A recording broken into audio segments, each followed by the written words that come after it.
The Mandalorian Chapter 23 showed us the Shadow Council of Imperial Remnants. We finally got answers as to who Moff Gideon is working with, and the tease of Thrawn coming soon in the Ahsoka show, where he's gonna make himself known to the galaxy. Now, Pellaeon mentioned their secrecy is crucial, so the New Republic doesn't know they have collective forces, and doesn't realize just how powerful they are. It's the reason that Thrawn has not made himself known yet. Now, this council is the new version of one that existed before the Battle of Jakku, originally created by Gallius Rax. Now, at this time, there are two Grand Admirals in the Imperial Remnant. We have Grand Admiral Thrawn, who's keeping quiet and building his fleet with the help of Pellaeon, and as we'll come to learn, Morgan Elsbeth. And the second is Grand Admiral Rae Sloane, who is more important for the story than you might realize. On the face of things, the Remnant might appear as collaborative, but the reality is that they're all in it for their own interests, and at this time, there are two big factions you need to know about. Grand Admiral Rae Sloane with Brendol Hux and Project Necromancer, and then Grand Admiral Thrawn with Pellaeon. They each have their own goals. Grand Admiral Thrawn, as we know from the Making Star Wars reports, wants an army of Night Sisters and an unbeatable fleet, whereas we know from the novels that Rae Sloane and Hux, and then eventually his illegitimate son Armitage Hux, are what leads to the First Order. In the end, timeline-wise, we know that Rae Sloane's faction are the ones that succeed and survive. Grand Admiral Thrawn 20 years down the timeline might be dead at the hands of our heroes or doing something different in the new beyond, but Sloane, Hux, and eventually Snoke are the ones that are victorious. So fans have been wondering, where is Rae Sloane during this meeting?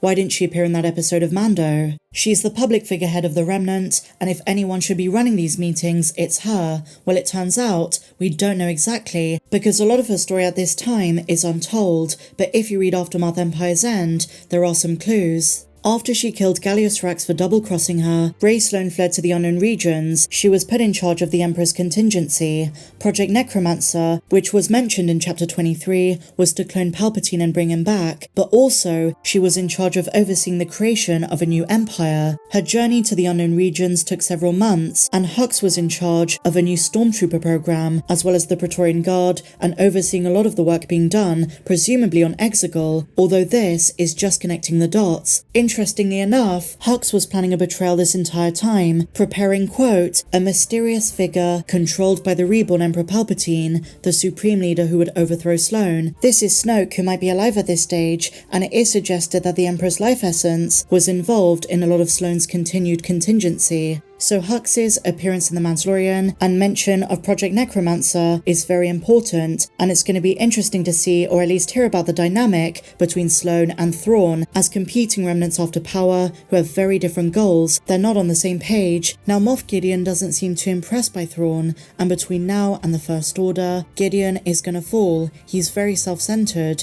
He wants a clone army for himself, of himself. I don't think he sees the bigger picture. He doesn't care too much about Palpatine, the return of the Empire. He wants to be that Empire, and I'm really hoping the Mandalorian Season 3 finale does have a post-credit scene. Hopefully we do see Thrawn. That'd be amazing. A great setup for the Ahsoka show. And so now, my dear friends, we do have a bit of Star Wars news. Lars Mikkelsen, who's going to play Grand Admiral Thrawn in the Ahsoka show, has teased what we can expect from the character. First and foremost, he reiterates he doesn't have the Force, but his biggest power is his brain. He's a tactician. In his own words, he said, his superpower is his mind, which is always 7 paces ahead of everyone else, and in that sense, as an audience member, that's what you can expect. And staying on the subject of the Ahsoka series, the other day we spoke about Sabine Wren, the role she's going to play in the show, and now Natasha Liu Bordizzo, who's bringing the character to live action, says the show's going to be accessible to new viewers, especially those who haven't seen Star Wars Rebels. This is not too surprising, because at the end of the day, there are lots of fans who are new to these stories, these characters, those who didn't see Rebels. And I will say, just as Rosario Dawson was asked, Natasha was asked about her favourite episode. Let's take a look. Of those 8 to 10, whatever the number finally is, which one are you most looking forward to fans getting a look at?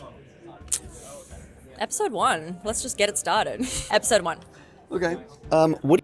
So, Rosario Dawson also mentioned that the Ahsoka premiere is going to blow fans away, and we know Dave Filoni wants to impress fans. He even said for the next episode of Mando, the finale, there are going to be some things that do connect to the Ahsoka series, which is why I do think we could get a post-credit scene of Thrawn. I did mention in a video the other day that maybe Bo-Katan contacts Sabine and Ahsoka and gets them involved with the fight on Mandalore. And of course, Sabine Wren has a long history with the Darksaber. She gave it to Bo before Bo then negotiated with the ISB and lost it to Gideon. But Natasha is fantastic. I think this is one of the best castings. Mary Elizabeth Winstead also as Hera Syndulla looks amazing, but Natasha as Sabine is going to be an absolute star in this show. Let's see what else she said. What would surprise people to learn about the making of this show that they wouldn't expect? I think just how intense it is. We dive really deep on the struggles that each character goes through. We don't hold back on that at all. So yeah, I think that for sure. She mentions the struggles of each character, and we know that Ahsoka's going to undergo a transformation into Ahsoka the White by the end of the series. So she's got her own battle in the Force, and some fans think this could be like a Qui-Gon situation where she finds herself not as a Jedi necessarily, somewhere above that, an enlightened being. We know that she has the daughter's Force essence, and that's the symbol of Morai. The world between worlds could come into that. And with Sabine, we spoke about what is her relationship with the Mandalorian people at this stage, with her Mandalorian identity, because in Star Wars Rebels, she had some problems with her family, with Clan Wren, but she mostly overcame those. And I do think if she appears in the Mando finale, that could be a fantastic way of showing us just where she is at this stage, and how her connection to her Mandalorian identity, her past, plays into her desire to really step up to the plate, because her obsession and her focus is finding Ezra, but this could be sort of a diversion, this could be a side mission that she has to undergo before we really see Ahsoka and Sabine take off and go on that mission to find their friend. So Sabine's struggle is also very real. We saw that at Celebration in the Ahsoka teaser. She seems a bit lost, and we see that symbolically with the long hair. But eventually, because the Ahsoka-Sabine reunion on Lothal takes place later, she is going to cut her hair again.